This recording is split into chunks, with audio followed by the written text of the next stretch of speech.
Time పొద్దున 6:30 అవుతుంది. మనం ఇది జగదీష్ మార్కెట్ దగ్గరలో ఉన్నాం. యాక్చువల్లీ రాంగ్ రూట్లో పోతున్నాను, పొద్దున కాబట్టి రాంగ్ రూట్ లేదు. అక్కడికి వెళ్ళి రావచ్చు మన హ్యాబిట్స్ నుంచి. Habits MR office correct office ఉంది కదా, ఆ రోడ్ అది.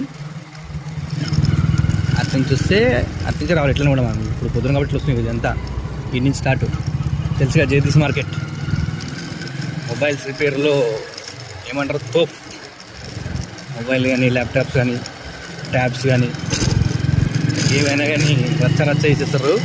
మొత్తం రిపేర్ కాందంటే ఏముండదు ఇక్కడ. ఐఫోన్లు కూడా యాపిల్ అయిపోయింది మొత్తం జగదీష్ మార్కెట్ ఇది. ఇప్పుడు కాబట్టి ఇంత క్లియర్గా తీయగలుగుతున్నా, కానీ మార్కెట్లో అసలు మామూలు బండి నడపనికే ఛాన్స్ ఉండదు. అదంతా ఇది అట్టది ఇదంతా తెలుసుగా. మళ్ళీ ఈ మెయిన్ రోడ్ రైట్ పోతే హ్యాబిట్స్. ఇప్పుడు పొద్దున 8 గంటల వరకు 2B ఆన్ ఉంటుంది. ఇది స్ట్రేట్ పోతే మనకి ఇంకోటి తాజ్మహల్ హోటల్ ఆపోజిట్ గల్లీ ఇది. ఓకే, స్ట్రేట్ హ్యాబిట్స్ రోడ్ అది. ఇటు పోతే మళ్ళీ ఎల్బీ స్టేడియం.